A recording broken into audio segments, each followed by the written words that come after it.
할렐루야. 오늘도 하나님 말씀을 붙들고자 예배의 자리에 나아오신 우리 성도님들을 사랑하고 축복합니다. 이제 곧 명절이 다가옵니다. 명절 준비로 많이 분주하시죠? 명절이 되면 원근 각처로 오고 가는 길이 있는데 하나님의 은혜와 평강이 보호하심이 넘치도록 임하시기를 바랍니다. 우리나라는 명절이 되면 이렇게 고향으로 내려갑니다. 그런데 이스라엘 사람들은 명절을 맞이하면 예루살렘으로 올라갑니다. 오늘 예수님도 명절을 맞아서 예루살렘으로 올라가는 것입니다. 이 장면에서 예수님께서는 성전 곁에서 절망에 빠진 한 사람을 만나 은혜를 베풀어 주십니다. 오늘 본문은 기다림의 장소에서 시작하는데요. 예루살렘 성전 양문 곁에는 베데스다라는 연못이 있었습니다. 이 연못의 이름의 뜻은 자비의 집이라는 말입니다. 자비의 집이면 자비가 넘쳐야 할 그곳에 실상은 자비가 없는 것입니다. 그곳에는 행각 5이 있었고 그 안에는 많은 병자, 맹인, 다리 저는 자, 혈기 마른 자들로 넘쳐났습니다. 왜 그렇습니까? 이 베데스다 연못에는 천사가 가끔 내려와 물을 움직이게 하는데 그때 들어가면 어떤 병이라도 낫는다는 전설이 있었기 때문에 사람들이 다 거기에 모여 있었습니다. 그러나 그 이름과는 달리 그곳에는 생명이 없고 절망뿐이었습니다. 왜 그렇습니까? 모두가 다 그 은혜를 기대하지만 모두가 그 은혜를 받는 것이 아니라 단 한 사람만 그 기회를 가질 수 있기 때문입니다. 그 희박한 가능성 때문에 많은 병자들이 그곳에 있었습니다.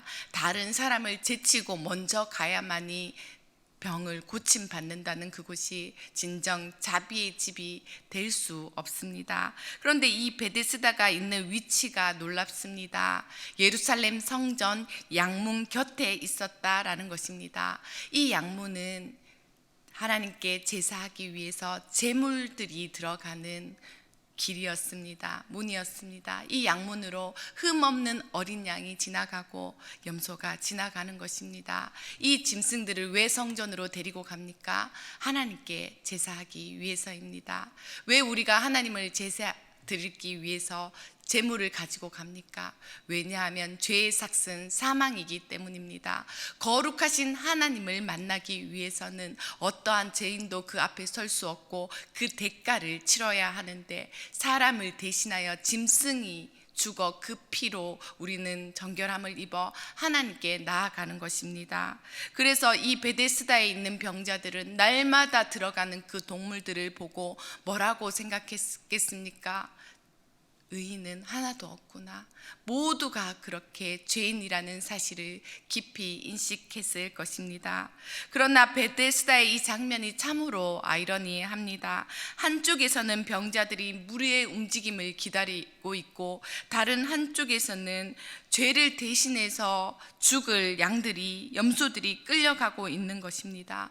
병자들은 자신의 몸의 치유를 기다렸지만 하나님은 어쩌면 더 깊은 문제, 이 죄의 문제를 다루고 있다라는 사실입니다.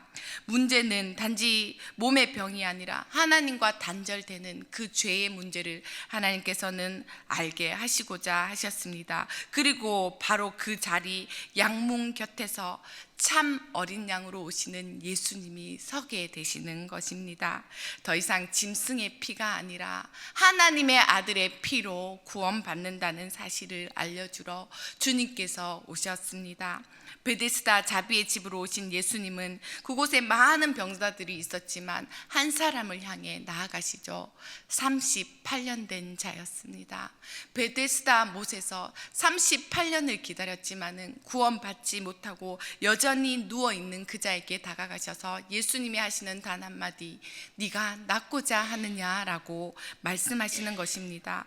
예수님께서 그 사람의 병이 오래된 줄을 아셨습니다.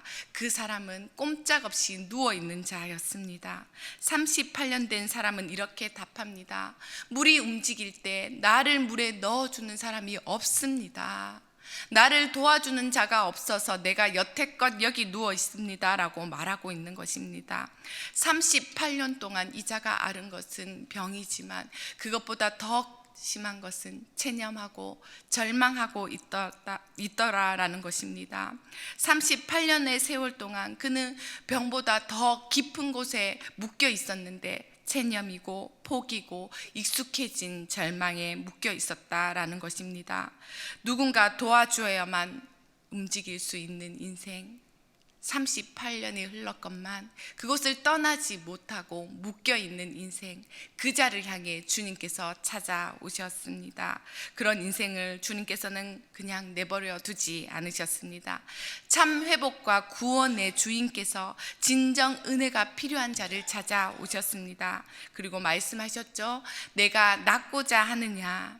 이 질문에 대한 해답은 너무나 당연합니다. 주님, 제가 낫고 싶습니다. 낫고 싶기에 일찌껏 여기에 있습니다 라는 것이겠죠. 모든 자가 바라는 것이니까요. 주님의 의도는 너가 이렇게 긴 세월이 흘렀는데도 여전히 네 안에 낫고자 하는 의지가 있느냐라고 그의 마음 상태를 물어보시는 것입니다. 주님은 오늘도 우리에게도 동일하게 말씀하고 계십니다. 주님 앞에 여전히 너가 낫고자 하느냐, 여전히 회복하고자 하는 그 마음이 있느냐라고 물으십니다. 우리가 안주하고 있는 자리에 이 정도 신앙생활하고 지내면 됐습니다가 아니라 너 여전히 너의 자리를 들고 일어나기를 진짜로 원하고 있느냐고 주님께서 우리를 향해서도 말씀해 오고 계십니다. 주님은 우리의 마음을 다 알고 계십니다. 은혜는 우리가 주님을 향해서 우리의 마음이 열려 있을 때 시작됩니다. 주님께서는 그 병자에게 그 마음이 있는 줄 아시고 일어나 내 자리를 들고 걸어가라고 명령하십니다. 그러자 그 사람이 예수님의 말씀에 따라 곧 나아서 그 자리를 들고 걸었습니다. 38년을 꼼짝없이 누워있던 자가 예수님의 말씀에 따라 일어나 걸었습니다. 사랑하는 성도 여러분, 구원은 이 베데스다 연못이 주는 것이 아니었습니다. 구원은 오직 예수 그리스도로 말미암아 이루어지는 것입니다. 다른 것을 의지하지 마십시오. 예수 그리스도의 보혈이 우리를 구원하는 것입니다. 이 구원은요, 오랜 시간 걸린 것 같지만 예수님을 38년 동안 못 만났지 예수님을 만난 그 단번에 즉각적으로 구원이 이루어졌습니다. 그리고 예수님의 구원은 그의 삶을 180도로 완전히 바꾸어 놓았습니다. 그는 예수의 말씀에 따라 걷는 자가 되었고 그동안은 누워서 성전만 바라보았지 성전에 들어갈 수 없던 자가 성전에 들어가는 자로 삶의 방향이 완전히 바꾸었습니다. 구원은 이러한 능력이 있습니다. 일어나 내 자리를 들고 걸어가라. 이게 무슨 말입니까? 더 이상 누워있던 과거의 자리에 머물러 있지 말고 그 자리를 들고 일어나 증인의 삶을 살아가라 라는 말입니다. 그 자리를 버리고 가라는 것이 아니라 그 자리를 들고 하나님 은혜의 증거물로 들고 나가서 예수님이 나를 구원하셨습니다 라고 그 증인의 삶을 살아가라고 주님께서 말씀하고 계신 것입니다. 일어나라, 내 자리를 들고 걸어가라. 그가 38년 동안 누워 있었던 그 과거의 흔적을 들고 이제는 증인으로 살아가라고 명령하십니다. 예수님이 말씀하신 그때에 베데스다의 물이 움직이지 않았습니다. 베데스다는 아무 능력이 없거든요. 예수님이 말하는 그때는 환경이 변한 것이 아니라 역사가 다른 신비로운 것으로 일어난 것이 아니라 예수님 말씀 한마디였습니다. 그가 있던 자리도 변한 것이 아니죠. 베데스다 그 환경이 그대로인 그대로 예수님이 오시자 그 자리가 변했고 예수님의 말씀이 임하시자 그의 인생이 변하고 움직이기 시작했습니다. 구원은 우리의 과거의 자리로 그대로 누워있게 만들지 않습니다. 하나님이 주신 구원은 자리를 들고 일어나는 것으로 시작합니다. 오직 그 은혜로 우리는 우리의 삶을 일으켜 세우고 걷게 되는 것입니다. 그런데 이날은 안식일이었습니다. 10절 말씀을 함께 읽도록 하겠습니다. 유대인들이 병 나은 사람에게 이르되 안식일인데 내가 자리를 들고 가는 것이 옳지 아니하니라. 종교 지도자들은 예수님의 기적보다 규정을 보고 있습니다. 이들은 회복보다 안식일 규례를 먼저 따졌습니다. 예수님이 안식일인 줄 모르셔서 회복과 치유를 일으키셨습니까? 그것이 아니죠. 예수님은 더 중한 사실을 분명히 보여주고자 이 치유의 사건을 이루어 주신 것입니다. 안식일의 참 주인이 누구인지 알게 하셨습니다. 자비의 집이라고 불리는 그 베데스다가 아니라 자비의 하나님이 안식일의 주인이다 말씀하시는 것입니다.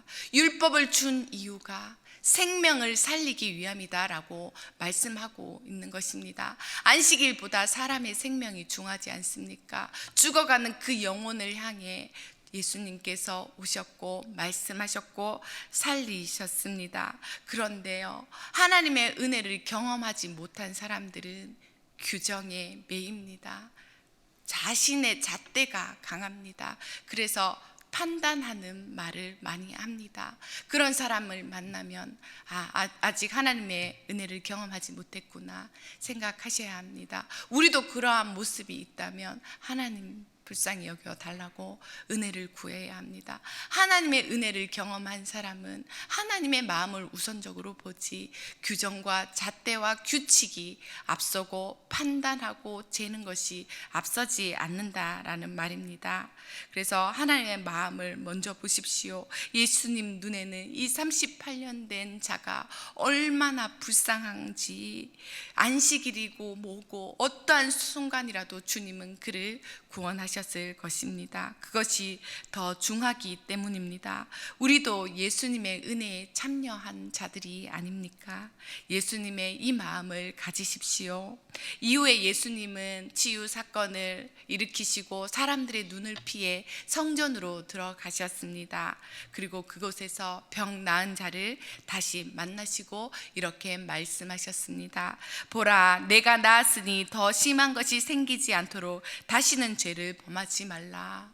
예수님께서 육체를 치유해 주셨는데 이 치유를 죄의 사건으로 연결해서 말씀하십니다. 너가 몸은 구원받았는데 너의 영혼도 죄로 인해 병들지 말라고 주님께서 말씀하고 계신 것입니다. 모든 질병이 죄의 결과로 단정할 수는 없습니다. 하지만 죄로 인해 병들게 될 수 있다라는 것이죠. 더 심한 것이 생기지 않도록 이라고 말했습니다. 병이 재발될 것을 경고하는 것이 아니라 너의 육체적인 병보다 영적으로 더 큰 심판과 파괴가 이를 수 있으니 다시는 죄를 범하지 말라는 것입니다. 예수님은 그의 질병의 원인을 육체의 문제로만 보지 않으시고 예수님은 그의 몸만 고치신 것이 아니라 영혼을 향해서 회복을 요구하고 있습니다. 즉 예수님은 그 사람에게 내 몸이 나은 것처럼 이제는 내 영혼도 회복되어야 하리라 라고 말씀하신 것입니다. 고침받고 우리의 영혼이 죄짓고 살아가는 것을 경계하시고 하나님께서 너가 여기 성전에 와 있는 것, 너의 자리를 들고 하나님의 증거자가 된 것 기억하고 너의 영혼을 위해서 살아가라고 말씀하십니다. 예수님은 육체의 치유자만이 아니라 죄를 고치시는 속죄의 주님이심을 자신의 입술을 통해서 스스로 밝히신 것입니다. 사랑하는 성도 여러분, 우리 안에 죄라는 병은 그 누구도 고칠 수 없습니다. 우리가 육체가 아프면 병원에 가지만 우리의 영혼의 죄에 대한 문제를 가벼이 여기지 마십시오. 어떤 의원에게 가겠습니까? 어떠한 노력으로도 우리의 죄는 고침받을 수 없습니다. 하지만 예수 그리스도의 보혈로 양이 사람의 죄를 대신하여 드려졌던 구약의 제사와는 달리 예수님의 그 보혈로서 우리는 하나님께 가까이 나아가는 인생이 되었습니다. 우리를 고쳐주시는 그 주님을 만나시기 바랍니다. 이 사람은 성전에서 예수님을 다시 만나고 그제야 자신을 고쳐주신 분이 예수님을 알게 되었고, 그래서 예수가 나를 고쳐주었다고 사람들에게 증언했습니다. 사랑하는 성도 여러분, 이 새벽 이 자리는 또한 또 다른 이름의 베데스다일 것입니다. 그런데 우리는 물이 움직이기를 기다리지 않습니다. 왜냐하면 우리의 참 자비의 주인이신 주님께서 우리 가운데 계시기 때문입니다. 물이 움직이기를 기다리지 마십시오. 다른 사람이 도와줄 것이라고 기대하지 마십시오. 결단하기를 미루지 마십시오. 우리 주님을 향해, 말씀하시는 주님을 향해 우리의 마음을 여십시오. 주님은 오늘 우리에게도 동일하게 말씀하십니다. 내 삶의 자리에서 일어나라. 과거의 자리를 들고 안주의 자리를 벗어나 걸어가라고 말씀하십니다. 베데스다 연못가에 누워있던 38년 된 병자는 예수님의 은혜로 완전한 회복을 경험했습니다. 그는 더 이상 베데스다에 누워 성전을 바라보고만 있는 존재가 아니라 말씀에 순종하여 걸어가는 사람이 되었습니다. 성전 안에 있는 자가 되었습니다. 주님 앞으로 나와 우리도 예수님의 보혈로서 죄사함을 잊고 주님께 나아가시기를 바랍니다. 몸의 회복을 넘어 삶과 영혼의 회복을 누리시기 바랍니다. 베데스다에 찾아오신 은혜가 오늘 우리 가운데 임하기를 주님의 이름으로 축원드립니다. 함께 기도하시겠습니다. 자비의 주인이신 하나님 아버지, 오랜 기다림 속에 지친 우리의 마음을 주님 앞에 올려드립니다. 환경이 아니라 말씀을 붙들게 하시고, 체념하는 인생이 아니라 말씀에 순종하게 하여 주옵소서. 그래서 일어나게 하옵소서. 오늘 이 새벽 우리의 자리를 들고 걷는 회복의 은혜를 허락하여 주시옵소서. 이 하루를 살아가는 동안에도 주님과 동행하게 하시고, 베데스다를 지나 걸어 나왔던 그 사람처럼 말씀을 붙들고 믿음으로 걷는 하루가 되게 하옵소서. 이 모든 간구 우리 주 예수님의 이름으로 기도드립니다. 아멘.